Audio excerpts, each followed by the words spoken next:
Welcome back, and now for the news in detail. The Indian troops have murdered 2 more civilians in northern Hanbara region of occupied Kashmir. The occupation forces targeted youths during a cordon and search operation ongoing since yesterday. The forces have murdered 14 Kashmiris over the past 10 days in different districts of the valley. The occupied valley is reeling under New Delhi's crushing curfew and communications blackout for the past 272 days. Pakistan has rejected Indian allegations of infiltration attempts and claims that New Delhi targeted launching pads across the LOC. Islamabad has also called for the UN military observer group in India and Pakistan to play its mandated role. In a statement, Foreign Office said such allegations are aimed at diverting the world's attention from India's state terrorism in occupied Kashmir. It said India is using these allegations as a pretext for launching false flag operation and targeting civilians. It said Pakistan has taken neutral observers and human rights organizations to the LOC on several occasions in the past to expose India's claims. The Foreign Office said New Delhi has restricted the UN military observer group from visiting occupied Kashmir and the LOC. It said Pakistan has imposed no such restrictions on the observer group. Pakistan's Minister for Planning Asad Umar says COVID-19 has not proven as fatal in the country as in the rest of the world. Addressing a press briefing, the minister said, like other countries, Pakistan is also trying to flatten the pandemic's curve. More in this report. The minister said the whole nation has to adopt safety measures to achieve success against this deadly virus. He said for every million people, only 2 deaths have been recorded across the country. Umar said all ministries will compile and present their data on the current situation to Prime Minister Imran Khan on 9th May. The minister said the country cannot afford a complete lockdown due to its weak economic situation. Pakistan's COVID-19 death toll has jumped to 440 after the country recorded 23 deaths in the last 24 hours. The health ministry said nearly 1,000 new confirmed cases have raised the total to over 19,000. Punjab and Sindh provinces have the highest number of cases at over 7,000 each. The ministry said more than 203,000 tests have been conducted countrywide, with over 8,700 taken since yesterday. Over 1,600 more people have died in the US from the new coronavirus as many states continue to protest against stay-at-home orders. The global death toll from the disease has crossed 243,000 with over 3.4 million people infected. More in this report. Lifting of stringent rules across US signals a new phase in country's response to the coronavirus. It came even as confirmed cases nationally continue to grow. New York Governor Andrew Cuomo has pushed back against what he called premature demands to reopen the state, but he conceded there has been a small drop in the number of new COVID-19 cases. That number was going like this. That's why all the projections were wrong. New Yorkers grabbed it, pulled it down. They changed that curve because they stayed at home, they closed, they wore masks, etc.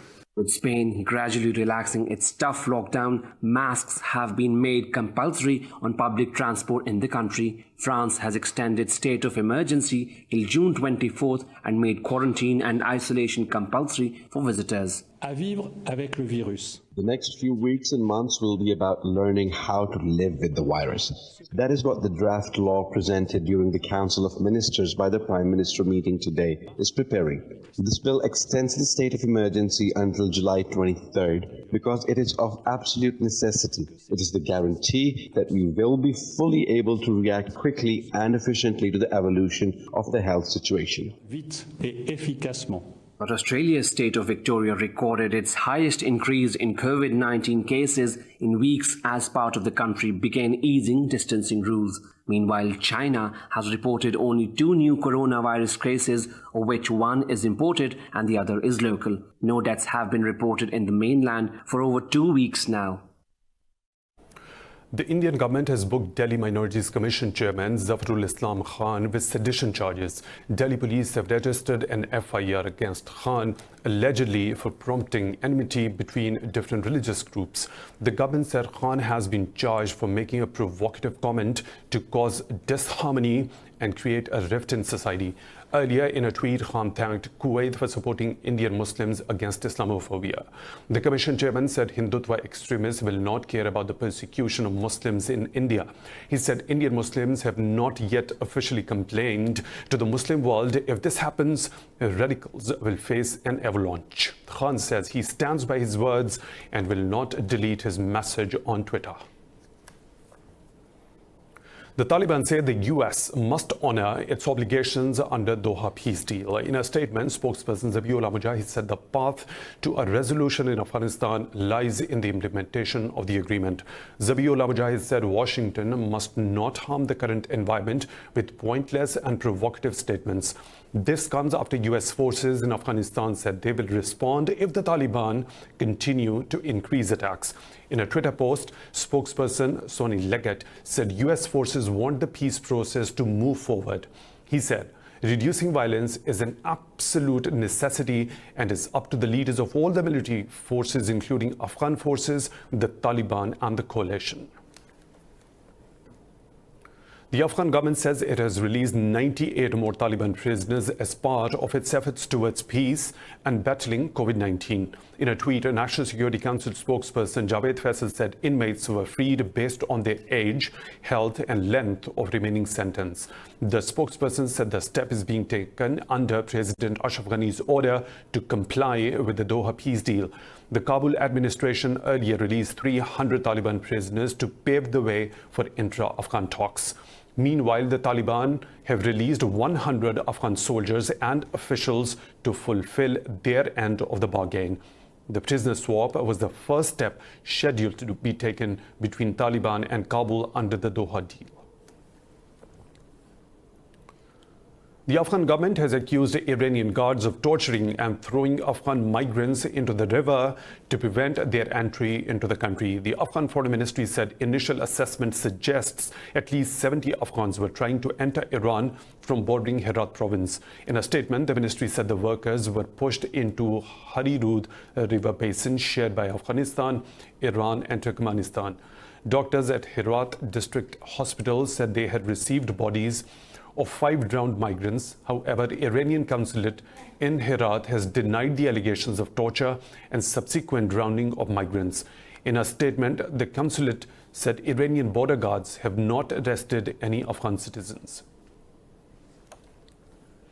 Iran's Foreign Minister Javad Zarif has accused the United States of pouring weapons all over the world. The statement comes after Secretary of State Mike Pompeo said the US will work with the UN Security Council to extend the embargo on Iran. In a statement, Zarif said the US is the top of the list of the conflict profiteer and war initiator and instigator. The Iranian foreign minister said the US is world's top military spender and arms seller. He said despite all these facts, Pompeo is apparently so worried about Iran, which was a huge US arms customer till 1979. The weapon sanctions on Iran are set to end in October this year under the 2015 nuclear deal. Seoul says North Korean troops have fired multiple shots towards a South Korean guard post inside the demilitarized zone. In a statement, Joint Chiefs of Staff said South Korea responded by firing 2 shots, but no injuries were reported. But later, Seoul said the gunshots fired by Pyongyang's forces were not intentional. The exchange of gunfire allows the reappearance a day earlier of North Korean leader Kim Jong-un after a near 3-week absence. The tense 155-mile border between North and South Korea is one of the most militarized areas in the world. Over the years, the two militaries have occasionally exchanged gunfire. Turkish security forces say they have killed a dozen militants of the Kurdistan Workers' Party in northern Syria. In a tweet, the National Defense Ministry said the YPG terrorists attempted to infiltrate the Operation Peace Spring zone to disrupt the peace. It said the Turkish commandos responded promptly and thwarted their harassment fire. Turkey has launched 4 successful anti-terrorist operations across its border into northern Syria since 2016. In a 30-year terror campaign against Turkey, the PKK has been responsible for the deaths of 40,000 people, including women and children. In Egypt, security forces have killed 18 militants in North Sinai 2 days after a deadly blast claimed by ISIS. In a statement, the Interior Ministry said the forces targeted a militants' hideout where they were planning to launch hostile activities. The ministry also said automatic weapons and explosive devices were captured from the hideout. On Thursday, 10 soldiers were killed or wounded in an explosion targeting an armored vehicle in automatic weapons and explosive devices. Security forces have been battling a long-running insurgency in the area, spearheaded by a local ISIS affiliate. In Libya, targeting the militias of warlord Khalifa Haftar, the UN-backed government forces have killed 5 Sudanese Janjaweed militants. In a statement, the Libyan army-led operation said it carried out an airstrike on the Nespa region, 200 kilometers south of the capital Tripoli. The statement said 3 armed vehicles were also destroyed in addition to the Sudanese militants killed. Media reports on Saturday documented the presence of mercenaries in Libya from neighboring Sudan fighting for Haftar. The Libyan army recently made gains against Haftar's militias, which are supported by France, Russia, the UAE and Egypt. Libya's government was founded in 2015 under a UN-led political deal.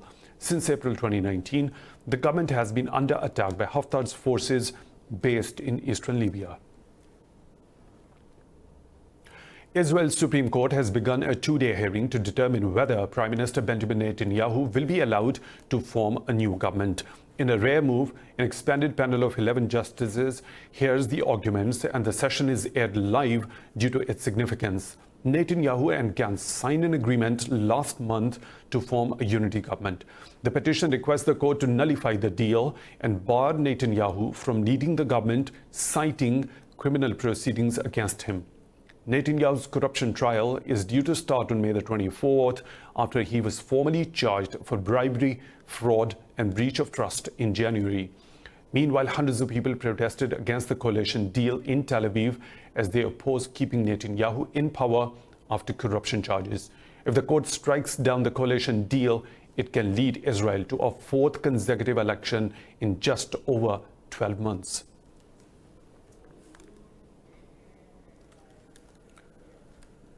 More stories to follow right after a short break. Stay tuned.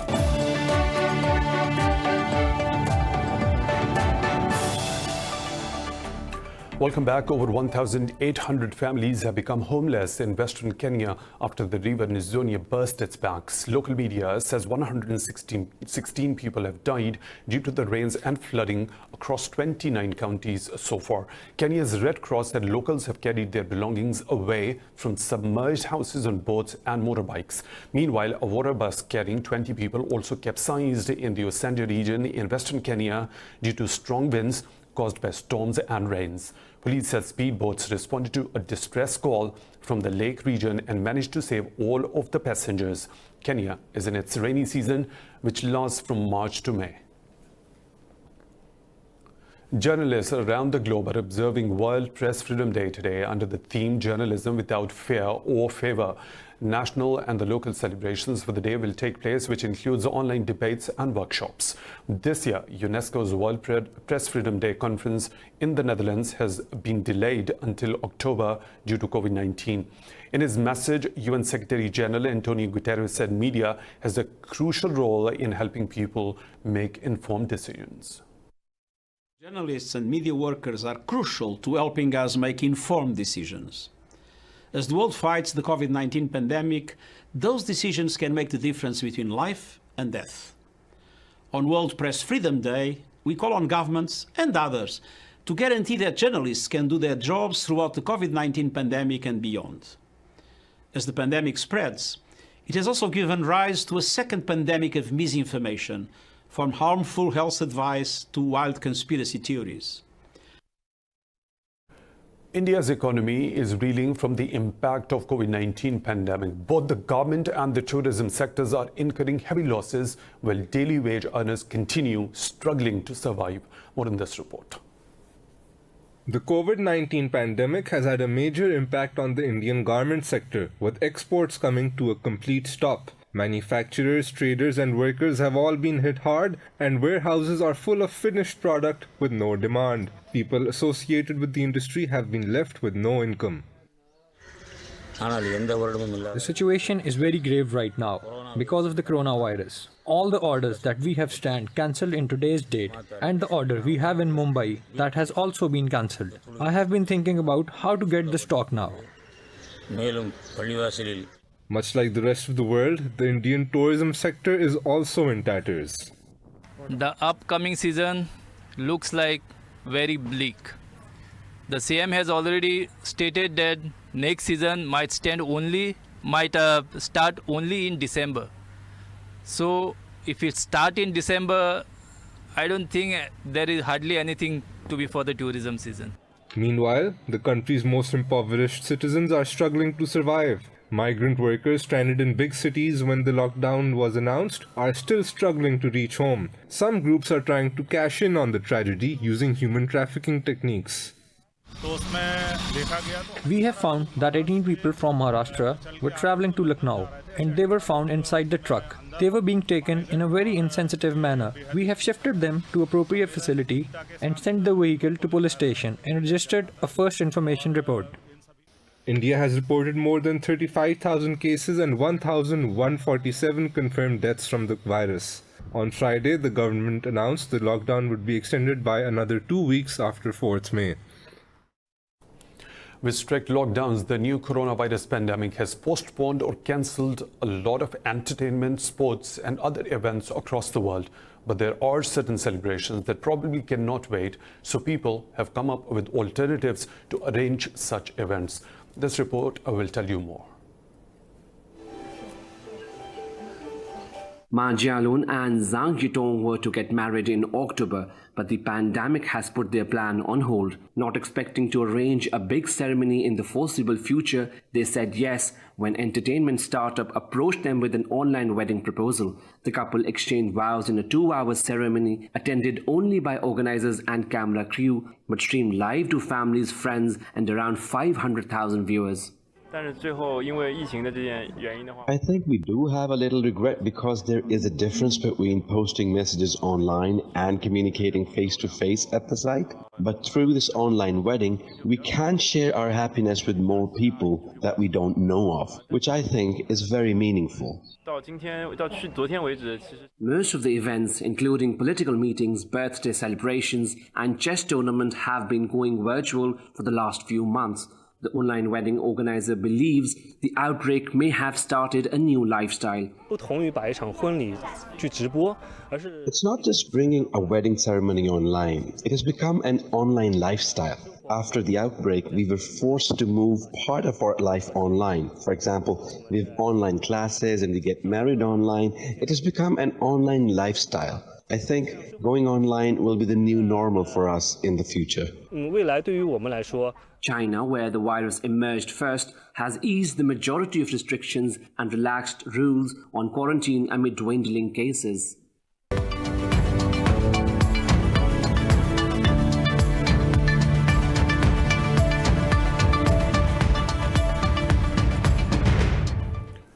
Gulf stock markets have slumped over growing concerns regarding the fresh trade war between the US and China.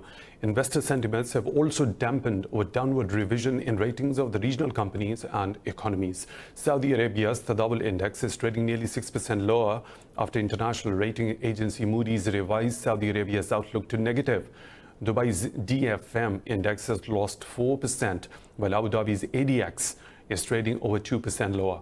Bursa Kuwait has slumped by over 1%, while the Muscat Securities Index has lost over 0.5%.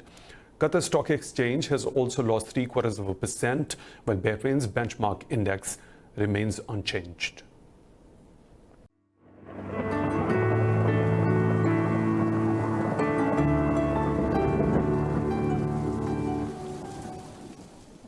Another weather situation from around the globe.